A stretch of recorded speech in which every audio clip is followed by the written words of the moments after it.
rising in schools across the Republic of Cameroon.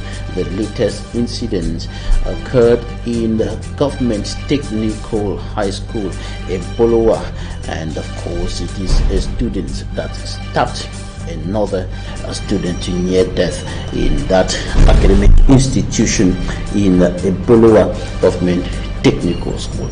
And of course we'll be bringing to you details now concerning other issues in the news.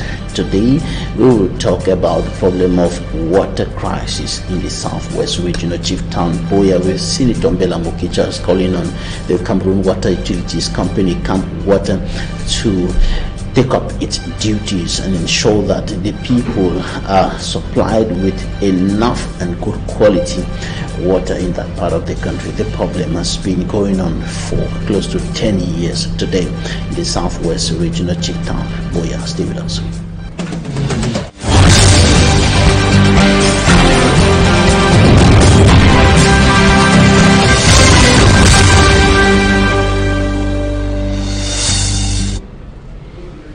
Schools continue recording violent incidents across the Republic of Cameroon.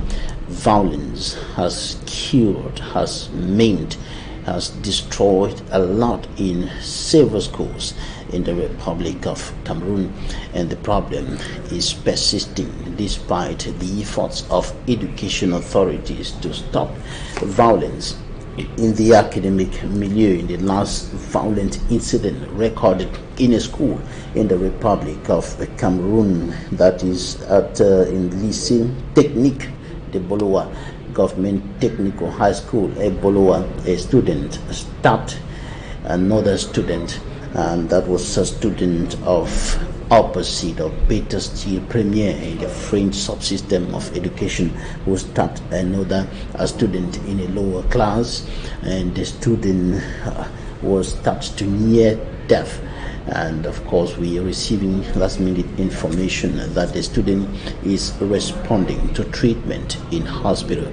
We'll bring to you greater details and images in the subsequent news editions. And of course we also talking about the situation in the southwest region of the country. But before we come to that, let us talk about these fake document producers who have been arrested in the Grand North, and they were arrested as they have been accused of producing fake documents. They were arrested by security forces. It is in this report. Them are electronic gadgets they used in falsifying documents for their clans. This is just one of the so many networks we will double efforts to dismantle others. Their arrest comes after elements of the Highway Gendarmerie Squad on April 27, 2022 intercepted the bus of the Lux agency on the Ngaoundéré Garoua road with one of the documents presented by its driver falsified. Adamou Ibrahima, on constate des irrégularités sur son attestation de non-redevance.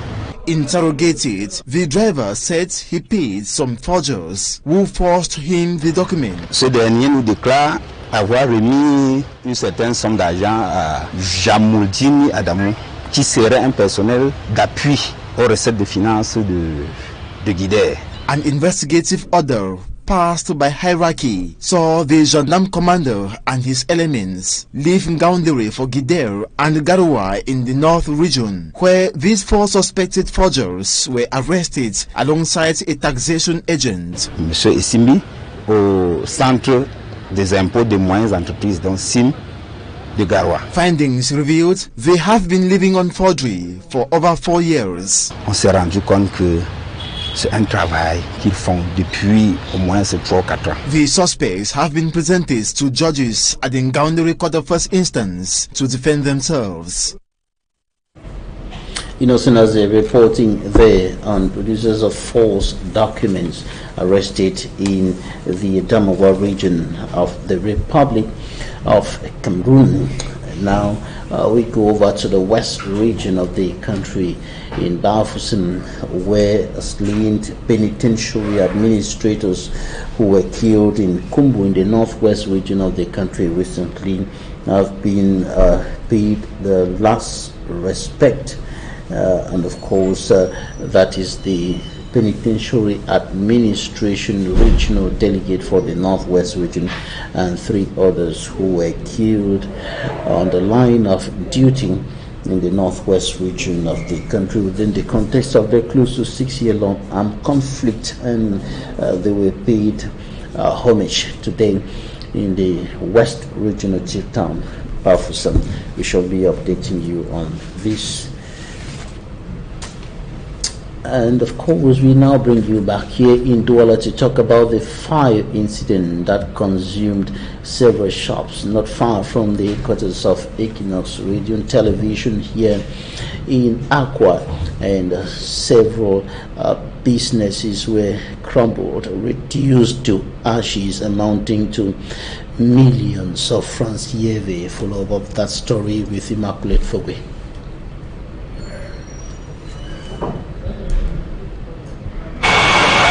About 10 shops trading in electronic devices were all consumed by fire in the Bonakanwa neighborhood in the city of Douala and has left the shop owners devastated.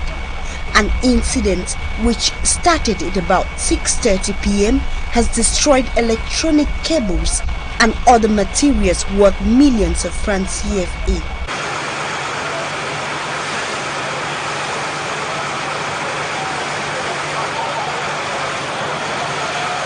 The firefighting brigade were immediately alerted by the population. The fighters arrived at the scene when the inferno had covered almost all the shops.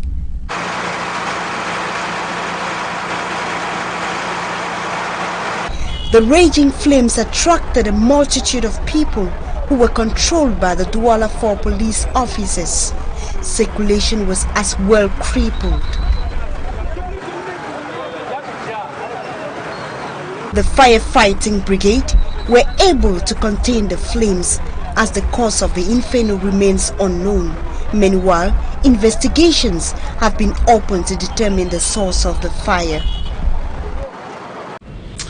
Mother Glory reporting what happened yesterday here in Aqua, in Cameroon's economic capital, Douala. Now Immaculate Fogwe comes back to that incident, highlighting the enormous material damage incurred in that fire incident, amounting to millions of CFA francs after several shops in which electrical materials were sold were reduced to ashes. Her report.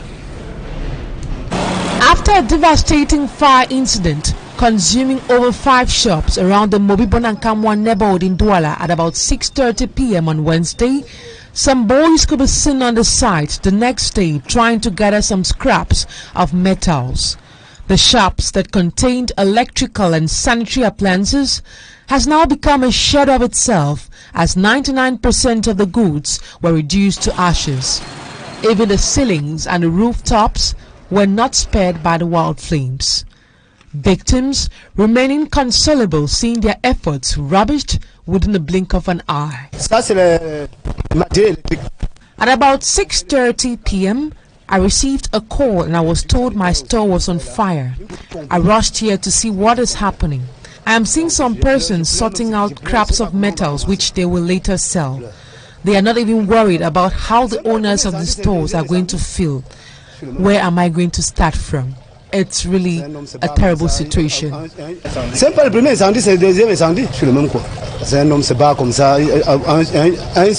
Many of them are now wondering how they will manage to cater for the needs of their families.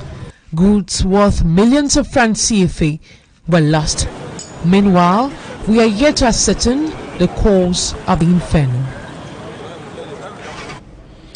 We receiving information that the student who was attacked by another student in Government Technical High School Ebolowa is responding to treatment. As I said earlier, the student is in the hospital under high medical attention. and we coming back to that incident to show you just what happened at Government Technical High School, Ebolowa, earlier today, when a student of lower seed or better still premier in the French subsystem of education stabbed another student of quatrième in that school today, and that provoked protests. A protest in that school with some of the students angrily demonstrating their disappointment and of course the what they're feeling about that incident. And this is, however, not the first in schools in the Republic of Cameroon.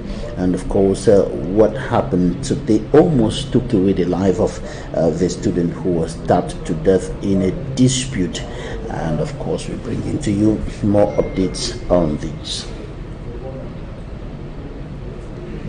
And in the report coming up next, we talk about pressmen again. The Republic of Cameroon's government has been urged to ensure the protection of pressmen in the crisis-stricken northwest and southwest regions of the Republic of Cameroon. And this call came from the National Endowment for Democracy.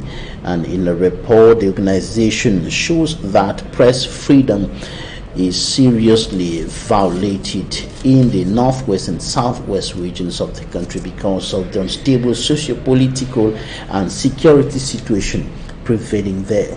Take a listen to this report compiled by Fomi Armstrong Sanda. In the report that reviews deep-seated abuses on journalists and media organizations around the world, the National Endowment for Democracy, the NED, says the situation in Africa is particularly disturbing due to poor democratic practices in human rights situations. The report notes that the state of press freedom in the northwest and southwest English-speaking regions of Cameroon could be described as limited or drastically reduced to low levels, especially since the advent of the Anglophone crisis. In the Anglophone regions, press freedom is being significantly interfered upon by warring camps of the Anglophone crisis.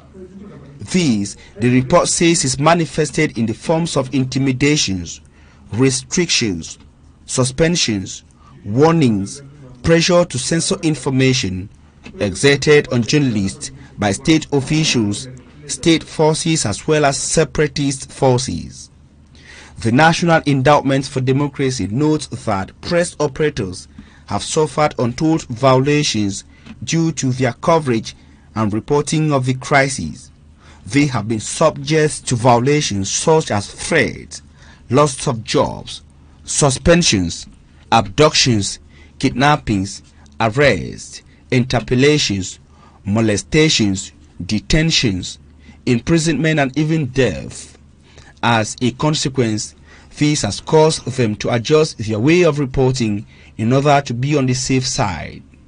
This, according to the report, has caused some 21 journalists, 11 male and 9 female, to go on exile in the southwest region, while some 24 journalists, 11 male and 13 female, have been forced to go on exile in the northwest region. Similarly, some 32 journalists, 21 male and 11 female, have been internally displaced in the southwest region, while some 56 journalists, 39 male and 26 female, have been displaced in the northwest region. Similar harm, the report says, has been caused to media organizations in the 2 English-speaking regions of Cameroon. Among the recommendations forwarded to the government of Cameroon and journalists, the National Endowment for Democracy said administrators, defense and security officials should conduct their activities without infringing on the rights of the press, as it is the case in law-abiding countries around the world.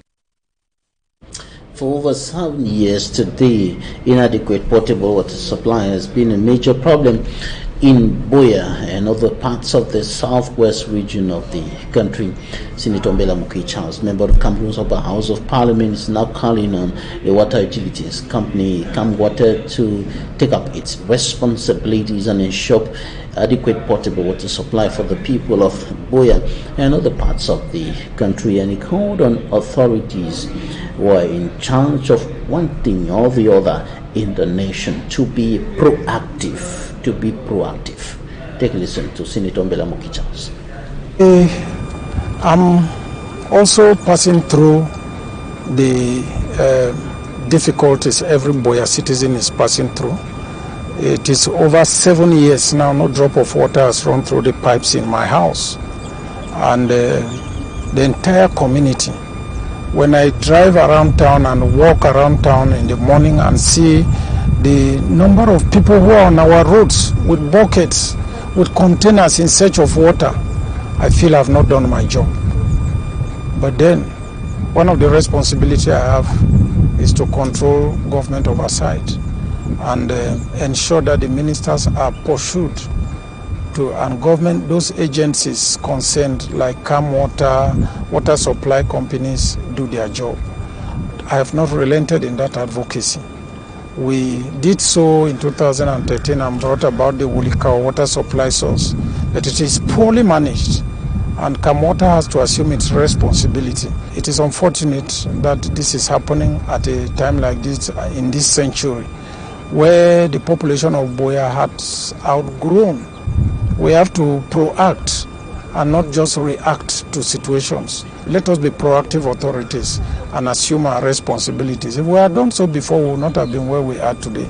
But some of the things we did were neglected, were undermined, and people today are more interested in staying in power than using the power they have in their hands to bring happiness and satisfaction to the people. It is unfortunate, but from the echoes that we got from Parliament, the last parliamentary session, so much has been said about the water supply system in Boya and the nation as a whole. And the President of the Republic, Head of State, His Excellency Paul Biya, has taken it as a challenge and a worry, an urgency, and the ministers are all out. I hope that in the days ahead or in the nearest future, we are going to arrive at a lasting solution to this water problem. The World Health Organization has released a new report on Europe's obesity epidemic, and the report says that the epidemic is killing 1.2 million people a year. Cuts Euronews. It's a problem that's getting worse in every single European country, and one of epidemic proportions, according to the World Health Organization. Overweightness and obesity shows no signs of decreasing. Every year it causes 200,000 cancer cases and 1.2 million deaths in the Europe region. Nearly 60% of adults are overweight or obese. Worryingly for the future, a third of school-aged children also fall into this category. Even nearly 10% of those under 5 are too heavy. We also see that they're less active, physical activity has gone down, dietary habits have gotten worse. And this is doubly concerning because we saw that people with COVID, with obesity, people living with overweight and obesity who had COVID had worse outcomes, more ICU admissions, more deaths. Becoming overweight is influenced by a spectrum of social, economic and cultural factors. If Europe doesn't manage to stem the increase in rising waistlines, we will likely see more associated health problems and more deaths. And this is where we end this edition of the 6 p.m. Primetime Newscast on Equinoxe Television. Thank you for your time. Stay tuned. Equinoxe War will be coming up next.